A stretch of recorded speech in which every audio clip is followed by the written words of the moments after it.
J'ai réalisé une épée pour le Z-Event et je t'en parle dans cette vidéo. Bonjour à tous, c'est Nina. Aujourd'hui, making of du coup d'une épée que j'ai réalisée spécifiquement pour le Z-Event en version customisée. Mais d'abord, je vais t'expliquer tout le contexte parce que c'est un contexte assez particulier. Le Z-Event, pour ceux qui ne connaissent pas, c'est un événement caritatif qui a lieu sur Twitch, organisé par le streamer Zerator. Cette année, il a eu lieu début septembre. L'idée du coup, c'est de soulever le maximum de dons pour des associations choisies. Cette année, les associations étaient toutes en lien avec la lutte contre la précarité. Comment j'ai fait une épée pour cet event-là? En fait, c'est pas vraiment pour l'event que je l'ai fait.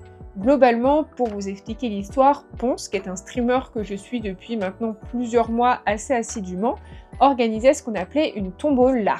Donc tombola mixée avec art pour artistique, etc. Il a fait en fait un appel aux artistes pour faire des donations, ensuite faire gagner ces donations sous forme de tombola pendant le Z-Event. Et en gros, 1 € est égal à un ticket de tombola. Les gens faisaient des donations à hauteur qu'ils voulaient. Donc s'ils donnaient 1 €, ils avaient un ticket. S'ils donnaient 500 €, ils avaient 500 tickets. Et ils tiraient au sort le gagnant, et le gagnant gagnait l'œuvre proposée.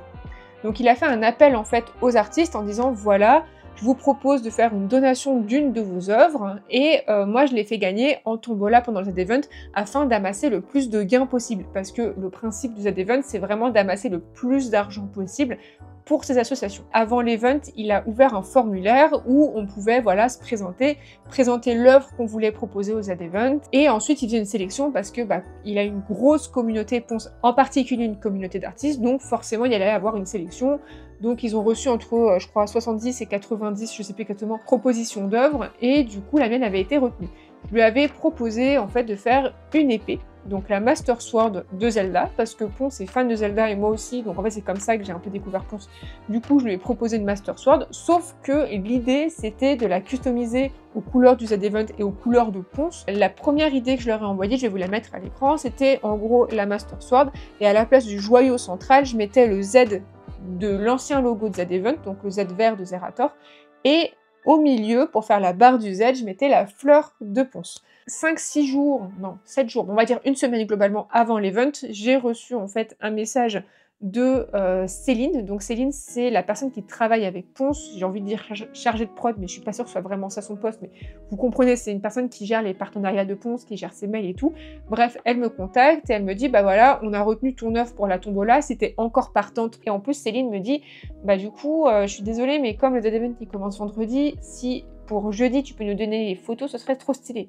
Et je lui dis, écoute, moi je ferai le max, mais ça sera jamais fini pour jeudi. Genre la veille du Z-Event, ce sera jamais fini. C'est dans 4 ou 5 jours, il faut que je modélise, que j'imprime, que je peigne, etc. Parce qu'en fait, j'avais pas lancé le processus, vu que j'étais pas sûre d'être prise. En gros, l'image que j'ai envoyée, qui a été envoyée pour le Z-Event, c'est une image où l'épée est non peinte. Là, je vous fais l'intro, mais j'ai déjà tout fini, mais je voulais vous faire une petite intro quand même, que vous compreniez ce qui se passe. Et je vais vous laisser du coup avec le making-of, où j'ai essayé de documenter le plus possible la réalisation de l'épée. Si vous aimez ce type de projet, de challenge un peu fou, et ce type de vidéo vous plaît, n'hésitez pas à liker, partager, commenter, ça soutient de ouf la chaîne. Et sur ce, c'est parti, je vous ai filmé de la modélisation à la finition. Let's go!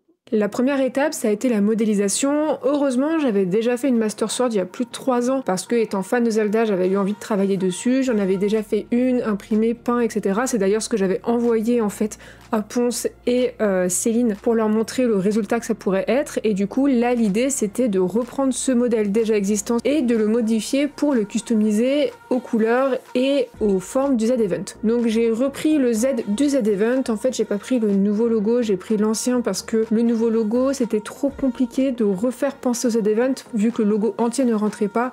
Je trouve que celui de 2024 est très très beau mais demande d'être en entier, là où l'ancien logo de Z-Event, le Z marche à lui tout seul et puis rappelle Zerator. Donc l'idée c'était d'avoir un Z modélisé central et d'avoir les 2 fleurs de Ponce qui décorent autour pour marquer le fait que c'est une Master Sword spécifique au Z-Event et à la communauté de Ponce. Une fois que j'avais modélisé le Z et les fleurs, j'ai essayé plein d'emplacements et finalement j'ai enlevé la Triforce, j'ai mis le Z et j'ai entouré de fleurs. J'ai fait plusieurs tests, j'ai demandé à Lunette un peu ce qu'elle en pensait et on a choisi ensemble celui-là qui nous semblait le plus cohérent et le plus joli, ce qui n'était pas ce que j'avais envoyé à la base à Ponce, mais du coup j'ai changé pour une esthétique plus jolie et aussi qu'en en impression ce soit plus simple. Du coup, le Z et les fleurs sont séparables et encastrables dans la lame, comme ça me permet de les travailler séparément et du coup d'avoir moins de masking à faire. Une fois que j'avais fini de modéliser, j'ai pu tout lancer en impression, la lame en une seule partie et tout le reste est imprimé par partie en résine, sauf une petite partie qui est en PLA. Pour la résine, d'ailleurs, on imprime avec une résine ABS. En fait, je dis on, mais c'est Valentin qui imprime. Il utilise du coup l'imprimante résine, il sort l'impression une fois que c'est fini, il nettoie, il enlève les supports, il passe dans le bac, puis sous les lampes UV, et après l'impression est prête. On n'oublie pas surtout de porter les équipements de protection, c'est-à-dire les gants, le masque respirateur et les lunettes pour bien se protéger, la résine étant très toxique. Du coup, j'ai commencé par imprimer la lame. Donc sur une imprimante à tapis roulant, en fait vous allez voir là je vais évacuer le tapis, mais globalement vous voyez ce tapis en fait roule et ça fait bouger la lame et donc ça permet de l'imprimer en entier en une seule pièce, ce qui m'évite d'avoir des raccords en fait entre chaque partie de lame. Par contre je vais quand même avoir du travail de ponçage parce qu'il peut y avoir des défauts dans ce type d'impression, je vais vous montrer. Sauf que j'ai une autre commande en même temps, je vais vous la montrer. En fait j'ai une commande à faire pour un autre streamer et du coup je fais l'épée de Twilight Princess de Zelda. Et du coup en fait on imprime ça en même temps. Pareil vous voyez la lame je l'ai imprimée en un seul morceau. J'en fais deux parce que comme ça il y en a une pour le streamer. Et l'autre, je la mettrai en vente déjà peinte, parce que faire deux en même temps, ça me coûte moins cher que d'en faire une. Et du coup, voilà, l'épée, là, je peux la récup. Hop. Et donc, j'ai la lame de la Master Sword. Par contre, j'ai des petits défauts, je vais vous montrer. Là. Et là. Et du coup, comme c'est une lame c'est une épée spéciale, une Master Sword avec un skin un peu spécial que j'ai designé toute seule. Enfin, Lunette m'a quand même aidé dans le skin. En fait ici c'est pas la Triforce habituelle, là on aura le logo du Z-Event, donc le Z, et là je vais mettre les fleurs de ponce, vu que c'est pour la tombola de ponce, pour le Z-Event, je la custo pour que la personne qui va la gagner, parce que c'est une tombola du coup, est une épée vraiment relative à l'event et au streamer qui fait la tombola. Voilà, donc là l'idée, vous voyez que j'ai une partie qui est nickel, et une partie qui est un peu plus abîmée, j'ai ces deux pocs là et ici, voilà. Donc je vais mettre du mastic, je vais utiliser ça. Et je vais mettre ça là et là pour rattraper, mais ça devrait se faire easy. Et après je passe au ponçage. Du coup je mets assez grossièrement, si j'y arrive. Elle est très épaisse hein, celle-là, putain. C'est du mastic automobile. Hein. Voilà, on met très grossièrement. J'étire un tout petit peu avec mon doigt. Voilà. Je préfère mettre plus et rattraper au ponçage, globalement. Voilà. Mais j'appuie quand même pour que ça aille bien dans les creux, parce que parfois ça reste en surface et quand tu ponces, en fait, ça fait comme une cavité à l'intérieur.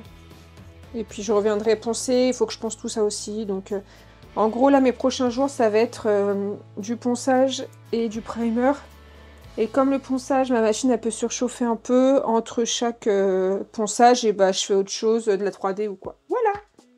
Avant toute chose, l'idée ça va être de poncer toutes vos pièces pour enlever le plus possible de lignes d'impression. Du coup, j'ai poncé d'abord avec en fait une ponceuse à plat avec le truc triangulaire. J'ai pas le nom précis, je suis désolée. L'avantage de cette ponceuse, c'est qu'elle aspire quand même la poussière, donc j'en mets moins dans l'atelier, mais il faut vraiment que je me fasse une cabine de ponçage. Et du coup, on ponce à plat sur la lame, ça permet vraiment de garder le plat de la lame, les arêtes, et de poncer grossièrement. Donc on utilise un grain entre 80 et 100 pour le PLA au début. Pour la résine, je suis passée directement à un grain un peu plus fin, du 150, et je ponce soit à la main, soit avec cette ponceuse-là, soit avec un outil rotatif de chez Proxon qui me permet d'avoir une vitesse moins rapide que les Dremel, et en mettant un tampon avec, ça permet de poncer facilement chaque pièce. J'utilise du mastic pour réparer, du mastic automobile par exemple, en spray ou en pâte en fonction des étapes. Donc d'abord en pâte pour rattraper soit les trous faits pour vider la résine pour qu'elle soit moins lourde, ou pour rattraper les défauts sur la lame, et ensuite en spray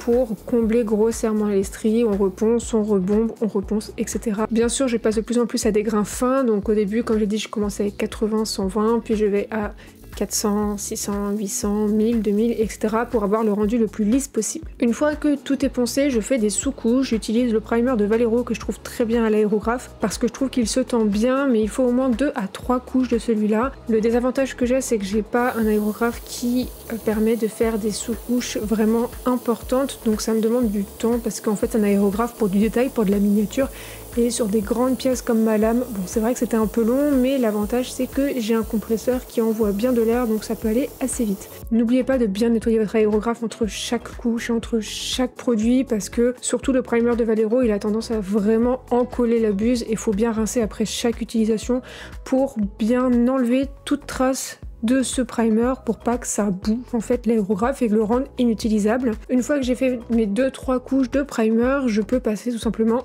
à la peinture. Pour la partie lame, j'ai utilisé plusieurs peintures de chez Vallejo. Vous allez voir que toutes mes peintures c'est Vallejo. J'utilise l'acier en première couche, je fais 2 couches d'acier et ensuite avec le gunmetal je vais faire quelques ombrages. J'ai aussi utilisé, mais on voit pas en caméra, la version argentée de chez Createx qui a des paillettes un peu plus lourdes pour avoir un côté un peu plus réflectif. Pour les parties bleues, j'ai utilisé en sous-couche la couleur azur de chez Vallejo que je trouve magnifique. C'est un bleu très sombre pailleté que je trouve sublime, je l'utilise dès que je peux.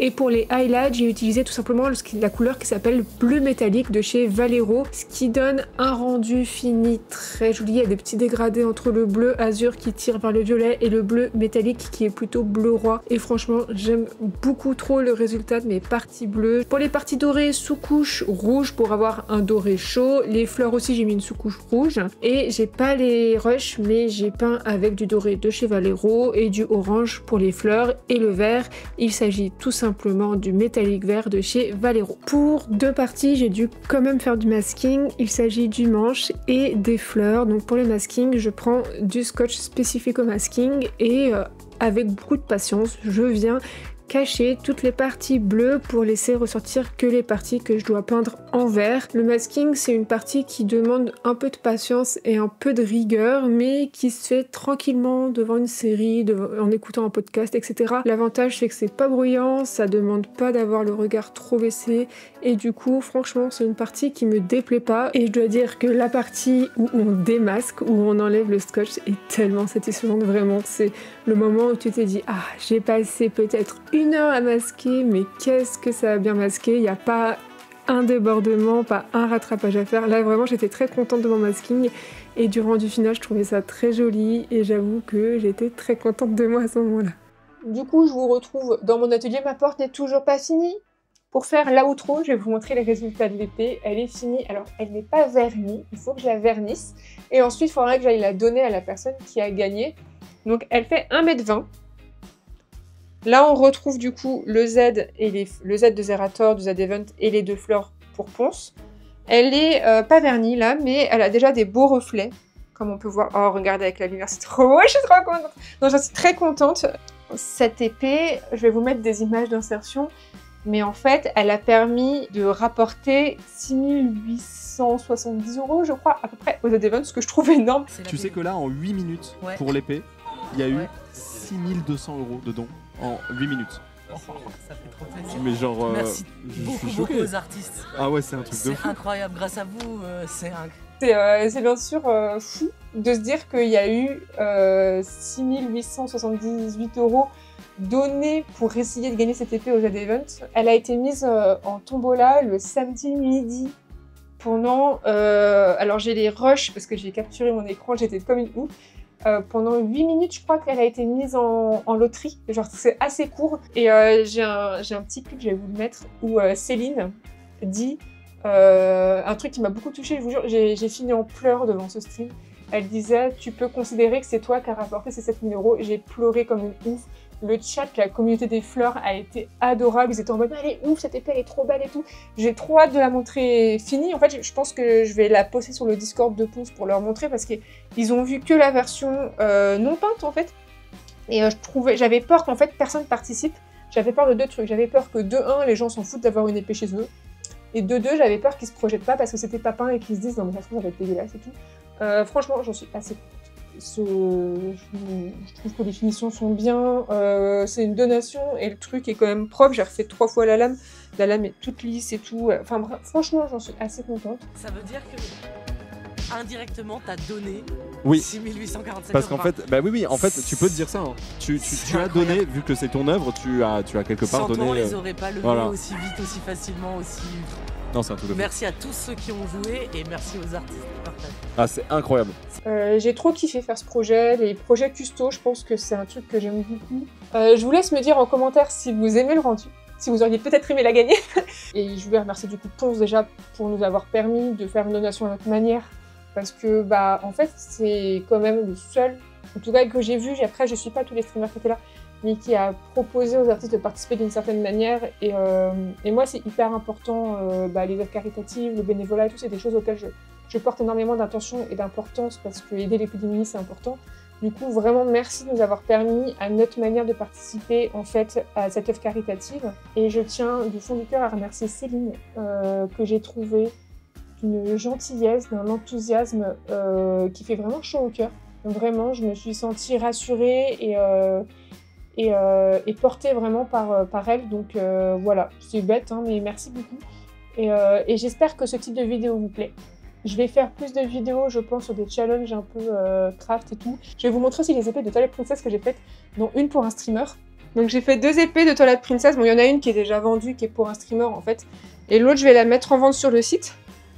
Et du coup, pareil, hein, c'est des épées décoratives.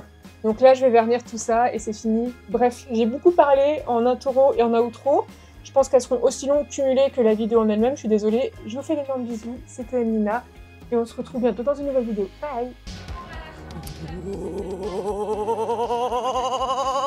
Let's go. C'est Santé Bibi, messieurs, dames, qui remporte